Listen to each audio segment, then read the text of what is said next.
book I am reading. And my guest today is a young man who has a lot of stories to tell us. His name is Akose. How do you pronounce it? Akose? Akose. Akose Enebeli. He's an architect and he's the lead consultant at LAC Designs Limited. Right? I got Yes, that right. you got that right. LAC Designs. Yeah. So tell me, what book are you reading right now? And why are you reading the book and who wrote the book? Okay, so I'm rereading actually. So it's Rich Dad Poor Dad. Oh. I'm trying to remember the author's name again. Well, a lot of people know Rich Dad Poor Dad. The reason why I'm rereading that because it was one of the first books I actually read. I read it when I was really, really young, so I was a teenager, and I read it quite differently from how a lot of people read it. You know, it's always seems like it was a financial book. But I mean, I was young. I didn't have any business with finances, so I read it and just, understood it a little differently. So yeah, I'm rereading it now as an adult. I would say just to go back to that mental space I was when I read it several years ago. So now that you're older and wiser, how's that working out for you? How's the book? How's it treating you? Well, so it's treating me well because I still I'm living my life from some lessons I learned from that book. There was something about how Rich Dad Poor Dad. There were two dads. There was one that was always getting paid and just spending his money, right? The other was when he gets paid, he pays himself. So I took that in a different way because it was from a point of the dedication, and knowing that when you receive, I mean, a lot of us have this way of when you get money, you want to get the things you need, right?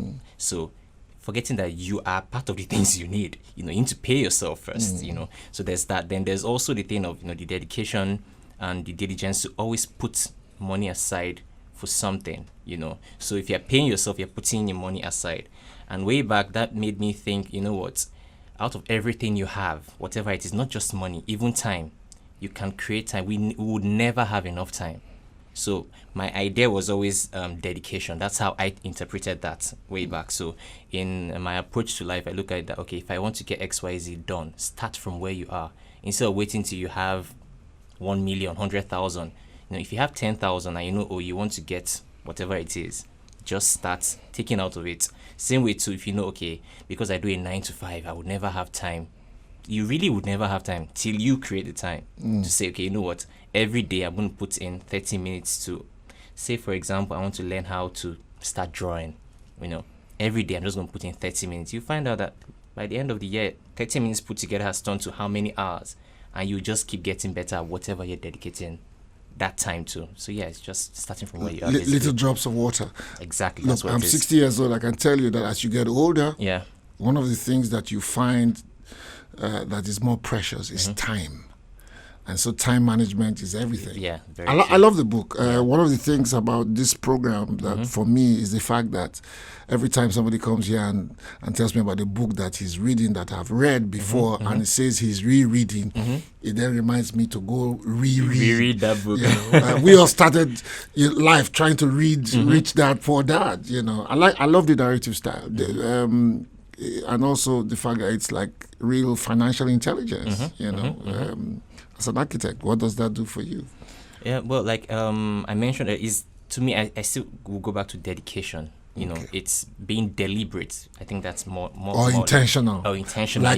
Like the new boys will say, like motivational speakers will say. Yeah, but I mean that's what it really is.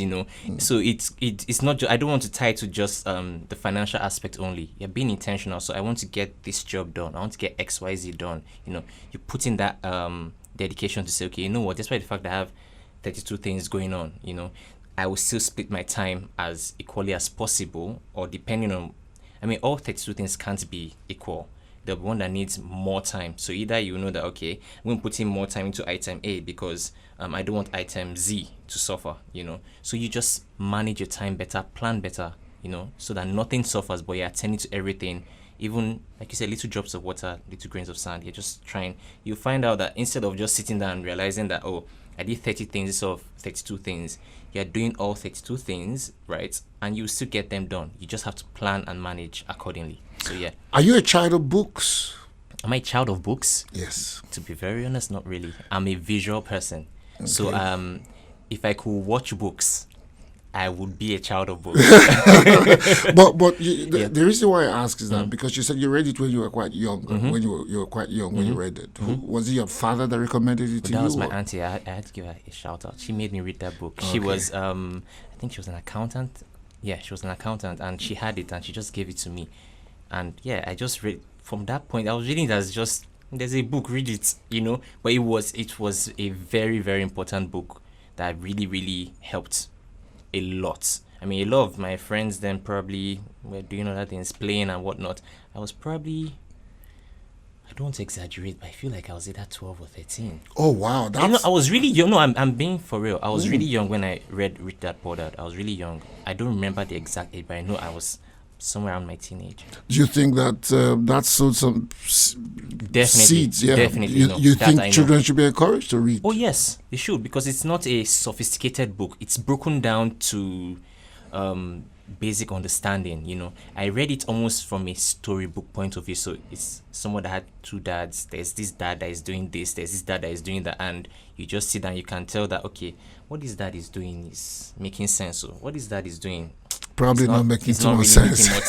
So yeah, I read it like a storybook. So which is why I keep saying I'm rereading it now as an adult. When I read it then, I didn't read it with the financial implication of the story. I just read it. So I took it in a different way. Like I said, I was young. Finances were not my problem. I was not thinking about finances. You were catered for. I was catered for. So yeah.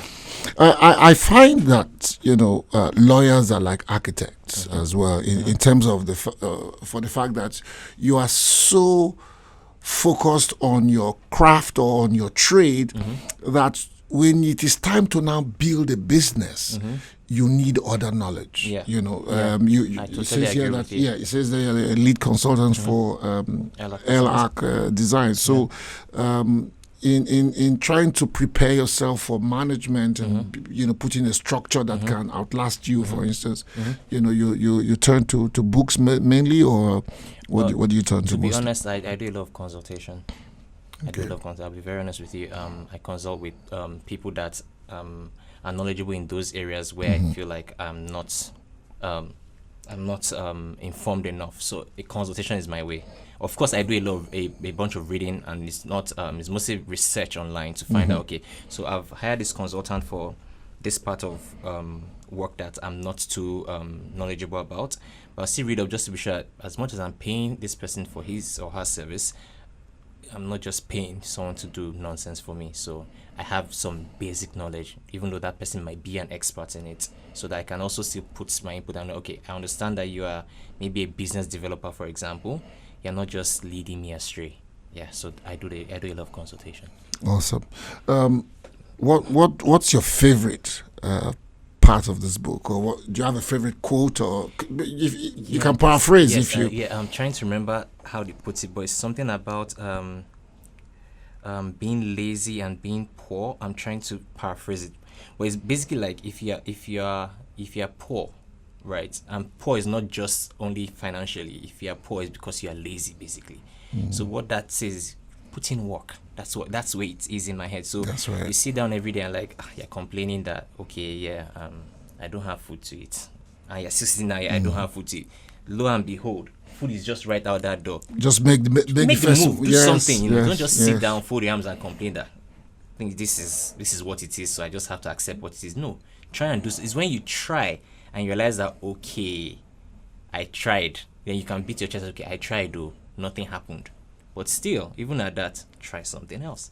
So don't just sit down and fold your arms. Yeah. Funny thing, one of the things that probably stopped a few of my friends from becoming architects when we were younger was that you become an architect in Nigeria, you really still don't get jobs because people rather just turn to draftsmen. Does that still happen? Oh, very well. Oh God.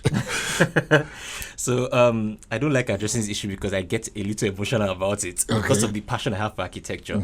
A lot of real estate you see going on in Lekki and Co. I will beat my chest and tell you that They were draftsmen, they were not architects. Even if they were architects, they were not professional architects. So a lot of them just either get, I'll call them quacks, because according to the law in Nigeria, if you are not a registered architect, you shouldn't be called an architect. Yes. Yeah, so they just call some quack. Or, I want, this space, maybe we should cut out one room here. No, instead of a room here, let's put the parlor here. Then, so it's just word of mouth, because you have this space and you're trying to reshape it by just standing there and throwing words around. If you want to have a room here, a parlor here, a toilet here, there are a lot of things you need to know how you want your end user to experience the space. Do you want to just from the parlor, open the door and you're seeing the toilet, or from the parlor, architects sit down and think these things through thoroughly. This space that we are in, it's quite an awkward shape, right? But does this serve its purpose or not? It does. You get what I mean? It does. So the architect or the designer, maybe interior designer, or they come together to make the space function for the end user. But a lot of people, when I see a lot of people complain that if you go to Lekki, all the houses are the same. It's copy and paste. I'm just like, were they designed by architects though? They probably were not. But it's the architect that takes the blow for it. Is it cost? Well, there's a cost indication. I'm emphasizing on real estate because I've seen a lot of non-professionals in that space. And of course, one part of me wouldn't want to blame them, right? Because they're coming from a business point of view. They want to maximize profits.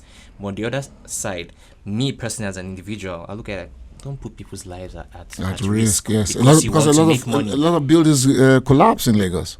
Constantly. Collapse is even a minor issue, because a lot of them are saying that collapse, minor, I'm not trying to downplay that. I'm using minor very carefully. I'm saying minor because we keep saying building collapse. I'll give you an instance. There was a building I saw around the Lekki corridor. I think it was 24, 36 units of 3-bedroom flats on 4 suspended floors, right? So 3 suspended floors and a ground floor. It had 1 stairwell. So that's hazard right there. I don't even need to tell you. Do you get? I don't need to tell you that. So you have, each floor has about 6 3-bedroom flats. So you're talking about 6 families on every floor. Going through one stairway. So let's even take safety out of it. Why don't you have what should be like a service staircase? So I'm coming out in the morning with my fine suits, baby boy, going to work and all that. Then somebody's domestic staff is there carrying tomatoes and the trash and all that stuff. I can even stain you with stain me, spoil my swag. You know? So I'm saying it in a playful way, but it's hazardous. No, I get the point. Anywhere near that stairwell, everybody in that building is in serious danger. I get the point. The issues are many. I used to have a friend, God bless you. So he was a lawyer, and he was very worried about this same thing about people not using lawyers when they should, and only going to a lawyer when it is almost too late. Yes, and then he started this thing he calls now waiting lawyers they do self. So maybe because sometimes this program gives me wings to ask, questions that they might look very basic. But the truth is it that people are not aware of what architects do, and that they are actually affordable, and in the long run, you are better off getting an architect? So I think there's that as an issue, quite honestly. But a lot of people just assume, I get a lot of conversations where people are like, it's not just to draw a line. So every time any client or anybody that comes with that line first, I'm very sorry I have to say, I already just get upset in my mind, like, do if easy, go and draw the line. But you have been you have had avenues to express your architectural design, using principles from books like Rich Dad Poor Dad. Tell me about your 2 famous architectural works that stand within the same proximity. Okay, so in Lagos, I have done for 2. I'm trying not to call them celebrities. 2 musicians or one musician and one footballer. Uh-huh. They are the 2 houses are in the same estate actually. So I did Judy Gallo's house, in the same estate, and I did Burna Boy's house in the same estate, and those are some of my very favorite projects because the clients were willing to explore. You know, they wanted to just have unique homes, and I was happy that they came to the right person because we delivered those projects. So yeah, Good, good. I'll give you the cost for commercial break after after this time out. You know, but how does it make you feel though? Do you think that will bring more prestige to you? Or? Yeah, I'm pretty sure it would. So when I did Igalo's own house, I designed this house in 2017. So at that point, it was a big deal. I mean, I was very excited about it. I was really, really excited about it. Then I mean, his house has about 10 bedrooms. So when I got the brief for his house, and the first thing, we had 4 guest bedrooms. My first question was why. Like why? He's Judy Gallo. I was with a colleague of mine just hit me like and just whispered, "Is it your money?" I'm like, it's really not my money. If he says he wants 16 guest bedrooms, so long as he can deliver it, deliver it. So I mean, it was exciting.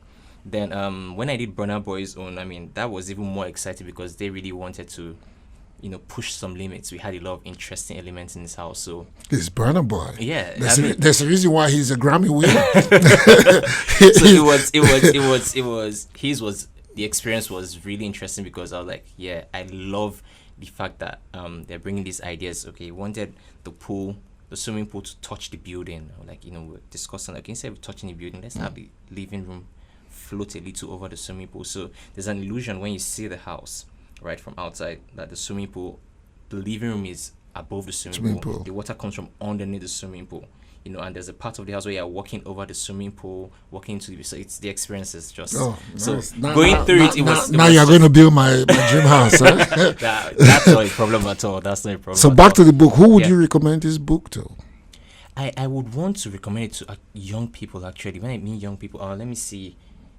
There's just one, just 1 to 3. Yeah, I want people to read it early, so they can reread it. Yeah, and understand because of my personal better. experience I had with the book. Because you read it and maybe have a different idea. You're not reading it from a financial. So if you're reading it as an adult, you're trying to learn maybe a financial lesson from it. Like, okay, so maybe I should manage my money better, maybe I should save more, maybe I should.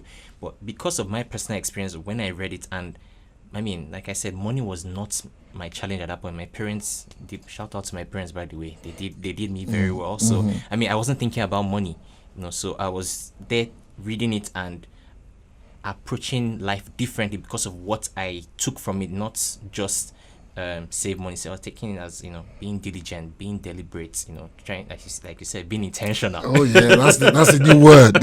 Being intentional. So yeah, all that was what was in my head. So till date, it still plays a lot in all I'm trying to do at any given time. I always want. It's even part of the some of the watchwords of my company. You have to be diligent in whatever you're doing. It's either you're doing it or you're not doing it. Don't give half measures.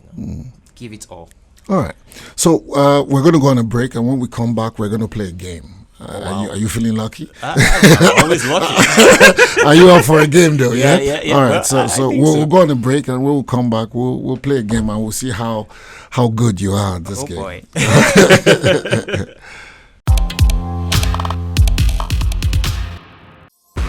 Let me introduce a new wave, we change the rules. A new app that you can use. Wanna change your life, then choose. Save money and invest.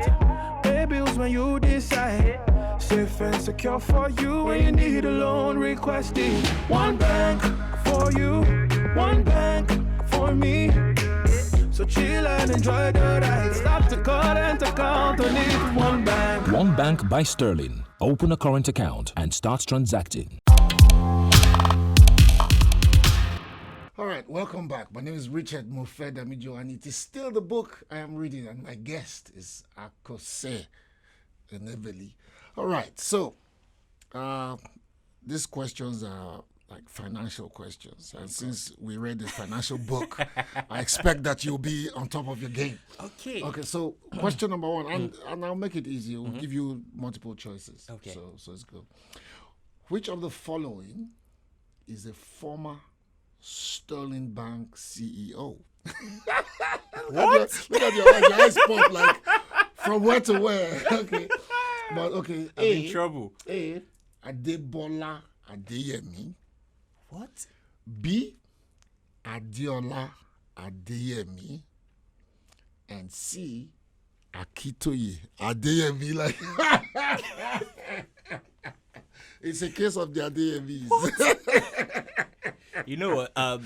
I have no idea, Yeah. honestly. So I'll say. Would you like to call? Would you like to call a friend? Call it friend? I feel like Frank is down now. You know how bad is that? I didn't even know a friend to call right now. Okay. Is that your final answer? You said A. I said A, yes. Final answer. Final answer, A. Well, if you had said. Let me leave Frank alone. Well, the correct answer is actually B. Oh, wow. Adiola Adeyemi. Oh, God. Yes. Wait, hold on. How many questions do we have? I want to know how many. No, just 2 questions. One more question. So if I fail the second one, I got 0. Yes, I'm afraid. Nah. So this one, don't rush to answer the next one because it's also about. But this one, you will get it. Eh? I am sure you are a smart kid. You read Rich Dad Poor Dad at Okay. 12. So which of the following is the former? Who was the first? Jesus. Who was the first indigenous governor of Central Bank of Nigeria? Jesus Christ. He said, "Jesus Christ, he ain't coming here today." Oh. A. Aliyu Mai Borno. B. Adamu Chiroma. And C. Clement Isong.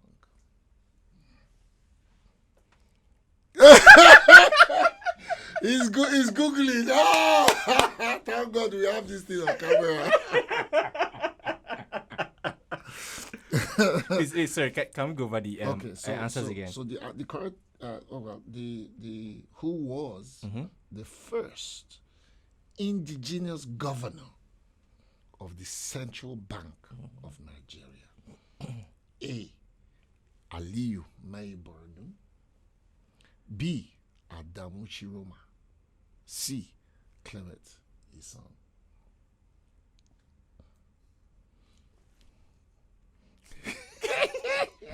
Okay, Can I guess? yes, you can guess. B. Adamu. Adamu Chiroma.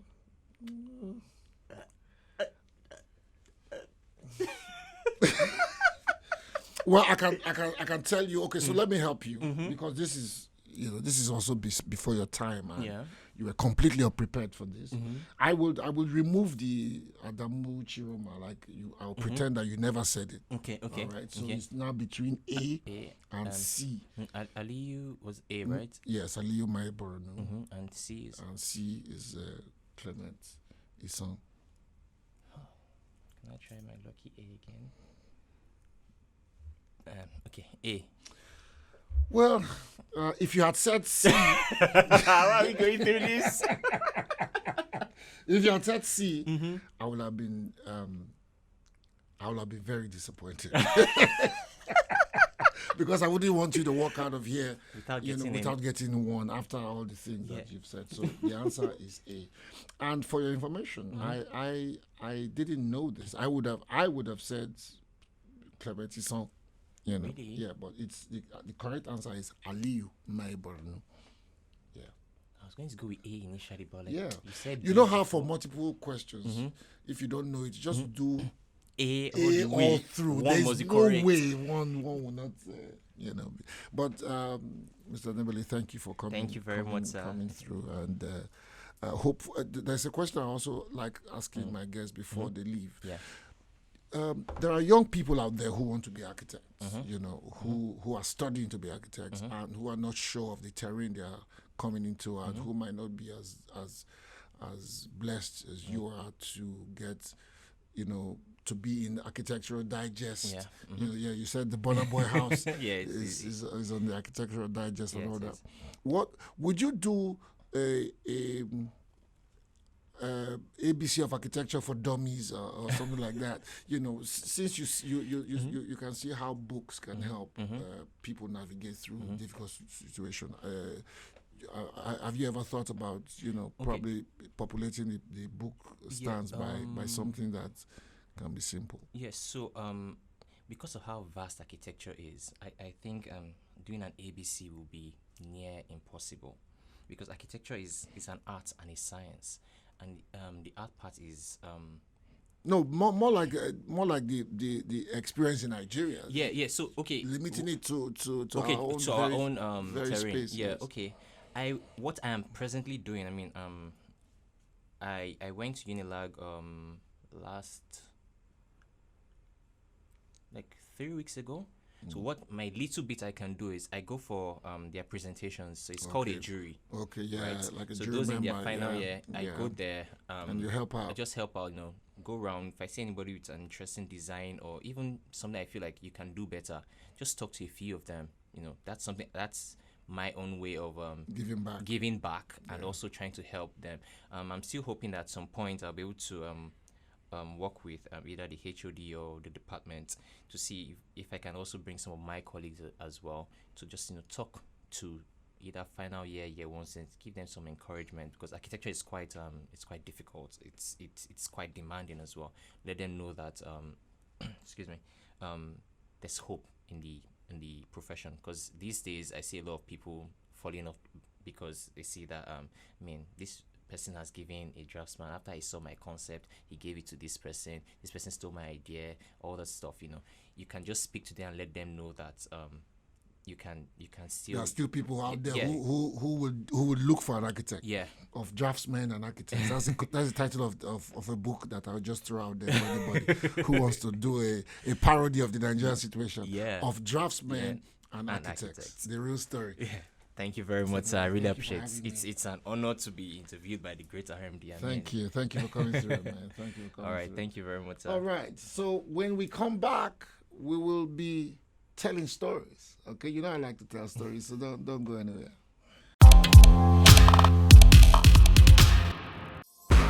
Let me introduce a new wave, we change the rules. A new app that you can use. Wanna change your life, then choose. Save money and invest. Pay bills when you decide. Safe and secure for you when you need a loan. Request it. One bank for you, one bank for me. So chill and enjoy the ride. Stop the call and to count on it. One bank. One Bank by Sterling. Open a current account and start transacting. Welcome back. Now, every week we learn something new from the book The Truth About Banking by Sterling Bank. Today we are going to go deeper and talk about the new age of banking. The world is changing rapidly. We are in a time when Google, initially set up as an online search company, now manufactures and distributes cars that drive themselves on public roads. It also facilitates payments and runs a telecom service. The death of cash and a speedily evolving world are changing how people transact with one another across the globe. Nigerian banking is also changing, but this is not the first time it has happened. A history of government regulations and bureaucratic controls constituted serious impediments to national development, so innovations and competitiveness in the banking industry came slowly. Everything changed in the late 1980s. A cohort of young professionals like Fola Adiola, Atedo Peterside, Tony Elumelu, Jim Ovia, and former Sterling Bank CEO Adeyemi Adiola decided to aggressively innovate in the banking industry and develop it even further. The result? Today's banks. Today, Nigerians have begun paying one another with mobile phones. Salary contracts and bills are now being facilitated through online payments.